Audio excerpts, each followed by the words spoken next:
بله تماشاوانین هیجا هلبجاتنین سروکاتیا امریکا دبایت ترامپ و بایدن ایلی گولد سروک پیمانگاه گولد بو کاروبار استراتژیان ناو دولتیش باجار بالتیمور مریلند امریکا گلمنه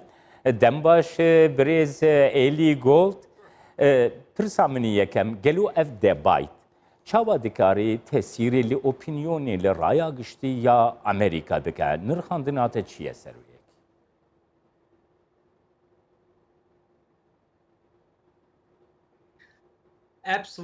بەڵێ لە ڕاستە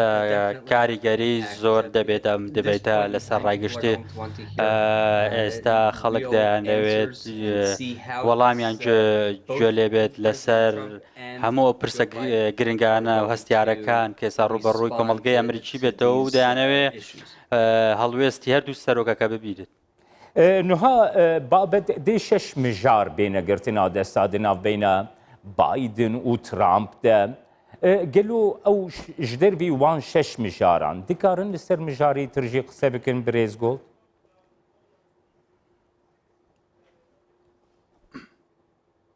بەڵێ زۆربەی قسەکانیان لەسەر ئەم شەش بابەتانە دەبێت بە تایبەتی لەسەر ڤایرۆسی کۆرۆنا و هەروەها دەسەڵاتی دادوەری گشتی و دەیانەوێت لەو ماوەیەدا پەیامەکانی خۆیان ڕوون و ئاشکرا بگەن شەقامی ئەمریکی. بريز جولد نهاد رابرسيان ده بايدن لبيشيا ترامب قالوا بيشتي فان دي بايتان ممكن كو سروك ترامب جي بكاربه في هجماري كيم تربكه درايا قشتي ده دربكه في بيش تشاواد نرخينه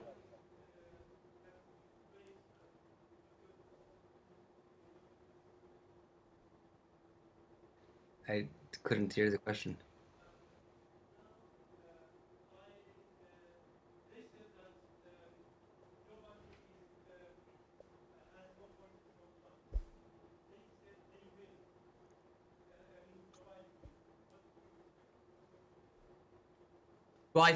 لە ڕاستە پێم وایە بێ ئەم شەو زۆر گرنگ دەبێت بۆ جۆ بایدن لەبەرەوەی ئەو ئەزمموی زیاترە وەکو سیاسەتمەدارێک و دەبێ ئەم شەویش بقۆزێتەوە بۆی پەیامی خۆی بە جوانی بگەێنێتە شەقامی ئەمریکی من پێم وایە سەکاتی جۆ بایدنە توانە و ئەزمموی خۆی بەکار بێنێت و پەیامەکانی بگەێنێتە خەڵکی ئەمریکەکان کە بۆچی ئەو باشترە لە ترامپ وەکو سەرۆک و هەڵوێستەکانی لەمەڕ ئەو پرسە گرنگانەی بەلای ئەمریکەکانەوە گرنگە پەیامەکەی بگەێنێت و بزانین چی ڕوودە برێز گۆڵد دخوازم وێ پرسێژیشتە بکەم تێگوتن کو ترامپ bi zimanê xelkê qise dike xelkê asayî qise dike Biden bi zimanê rewşenbîran entelektûelan qise dike di debayîtê de tesîra vê yekê çi ye bando kargeriya vê yekê çi ye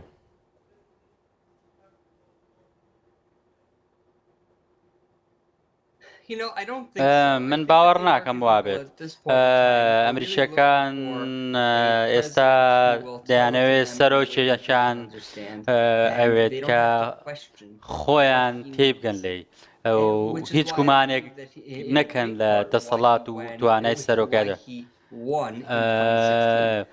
پێویست ناکات ڕام بڵێ بۆچی 2016 بردیەوە ئەو کات ئەو کات باوەڕکەم هێشتا بە جوانی لە ترامپ نەگەیشتە بوون بەڵام ئێستا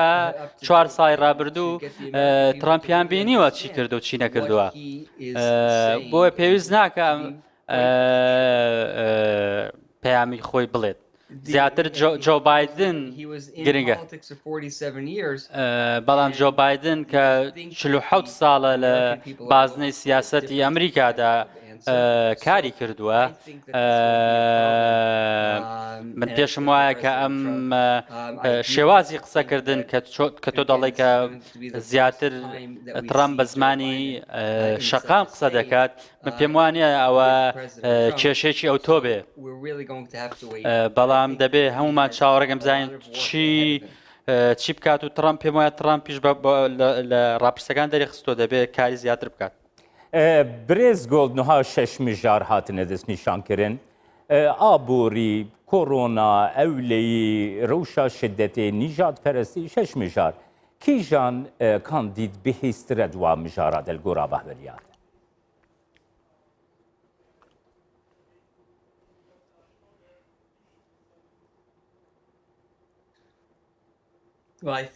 پێم وا بێت لەبارەی کۆڤیدەوە کە زۆر چاوەڕێەکەم زۆر گفتوگۆ و مناقەشە هەڵبگرێت لەبەرەوەی ئێستاش پرسی سەرەکیە بۆ کۆمەڵگەی ئەمریکی ئابووری بە هەمان شێوە کە بە ئەویش کاریگەری کۆڤیدی لەسرە خەڵکیی زۆر ڕەخنەیان لە سیاسەتەکانی ترامپ گرتو دەباربارەی ڕوبەڕووبوونەوەی ڤایرۆسی کۆرۆنا خەڵکی ئاسایی یاخودە و چینە هەژارەکە بینیمان کە لە دوای بڵاوبوونەوەی ڤایرۆسی کۆرۆنا ڕێژەی بێکاری بە شێوکی بەرچاو بەرز بۆ لە ماوەی 6 مانگی ڕابردوودا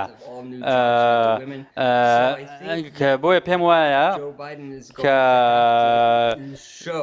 جۆ بایدن دەبێ بۆ خەڵکی بسەلمێنێت کە ترامپ شکستی هێناوە لە ڕووبەڕبوونەوەی ڤایرۆسی کۆرۆنا و دەکرێت ئەم شکستەی ترامپ بایدن بیقۆزێتەوە بۆ ڕاکێشانی دەنگدەر هەروەها ڕاکێشانی شەقامی بۆ چوونی شەقامی ئەمریکی بۆ لای خۆی برێز ئەلێ گۆڵ دخوازم وی پرسەی بکەم گۆرا باهوەریاتە پرسا ڕۆژ لاتاناڤین پرسا کورد دەوێ دەبایتدا دکارێ وەرێ ئاخافتن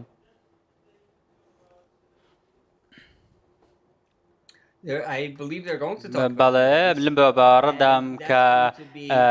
باسی ڕۆژهەڵاتی ناوڕاست دەکەن و کە بابەتی سەرنجڕاکێش و گەرمیشە بەدایبەتی کە ئێستا هەواڵی ئەوە هەیە کە ئەگەری داخستنی باڵۆستخانەی ئەمریکا لە بەغدا هەیە جۆ بایدن وەکو دەزانین ئەزمونیشی زۆری لەو ناوچەیە هەیە دەبێت کاتێکی سەرنجڕاکێشە بێ کە گوێبیستی بۆ چوونەکانی بایدن بین لەمەڕ پرسە گەرمەکانی ڕۆژهەڵاتی ناوەڕاست هەروەکوتم فاکتەری سیاسەتەکانی ئەمریکا لە ڕۆژهەڵاتی ناوەڕاست فاکتەرێکی گرنگ دەبێت یا ڕۆڵێکی کاریگەر دەبێت لە ڕاکێشانی دەنگدەر بۆ هەڵبژاردنەکانی سەرۆکایەتی هەروەکو ترامپیش ڕایگەاندووە کە ئەویش توانیوێتی سیاسەتێکی تازەی ئەمریکا لە ناوچەکە بەرپا بکە جۆ بایدنیش